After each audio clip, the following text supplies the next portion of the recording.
اعوذ باللہ من الشیطان الرجیم بسم اللہ الرحمن الرحیم لیکن الراسخون فی العلم منہم والمؤمنون یؤمنون بما انزل الیک وما انزل من قبلك والمقیمین الصلاة والمؤتون الزکاة والمؤمنون باللہ والیوم الآخر اولئک سنؤتیہم اجرا عظیما۔ لیکن الرسول فی العلم منہم، لیکن جو پختہ ہیں علم میں ان میں، والمؤمنون یؤمنون بما انزل الیک، اور ایمان والے سو مانتے ہیں اس کو جو نازل کل ہوا تجھ پر، وما انزل من قبلک، اور جو نازل ہوا تجھ سے پہلے، والمقیمین الصلاۃ، اور آفرین ہے جو نماز پر قائم رہنے والوں کو، والمؤتون الزکاۃ، جو دینے والے ہیں زکوٰۃ کے، والمؤمنون باللہ والیوم الآخر، اور یقین رکھنے والے ہیں اللہ پر اور قیامت کے دن پر، اولئک سنؤتیہم اجرا عظیما، قیامت کے دن پر جو یقین رکھنے والے ہیں سو ایسوں کو ہم دیں گے بڑا ثواب۔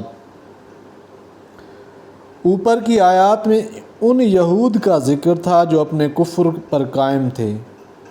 اور مذکورہ بالا منکرات میں مبتلا تھے۔ آگے ان حضرات کا بیان ہے جو اہل کتاب تھے، اور جب حضرت صلی اللہ علیہ وسلم کی بعثت ہوئی اور وہ صفات جو ان کی کتابوں میں خاتم النبیین صلی اللہ علیہ وسلم کے متعلق موجود تھیں آپ میں پوری دیکھیں تو ایمان لے آئے، جیسے عبداللہ بن سلام اور اسید اور ثعلبہ رضی اللہ عنہم اجمعین۔ ان آیات میں انہی حضرات کی تعریف و توصیف مذکور ہے۔ لیکن ان یہود میں جو لوگ علم دین میں پختہ یعنی اس کے موافق عمل کرنے پر مضبوط ہیں، اور اسی آمادگی نے ان پر حق کو واضح اور قبول حق کو سہل کر دیا جو آگے اصلاً و فرعاً مذکور ہے، اور جو ان میں ایمان لے آنے والے ہیں کہ اس کتاب پر بھی ایمان لاتے ہیں جو آپ کے پاس بھیجی گئی، اور اس کتاب پر بھی ایمان رکھتے ہیں جو آپ سے پہلے نبیوں کے پاس بھیجی گئی، جیسے توریت اور انجیل، اور جو ان میں نماز کی پابندی کرنے والے ہیں، اور جو ان میں زکوٰۃ دینے والے ہیں، اور جو ان میں اللہ تعالیٰ پر اور قیامت کے دن پر اعتقاد رکھنے والے ہیں، سو ایسے لوگوں کو ہم ضرور آخرت میں ثواب عظیم عطا فرما دیں گے۔ آیت میں جن حضرات کے لیے اجر کامل کا وعدہ ہے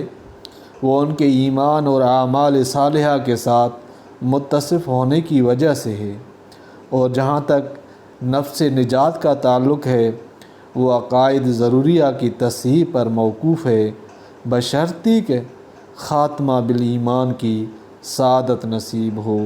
آمین یا رب العالمین۔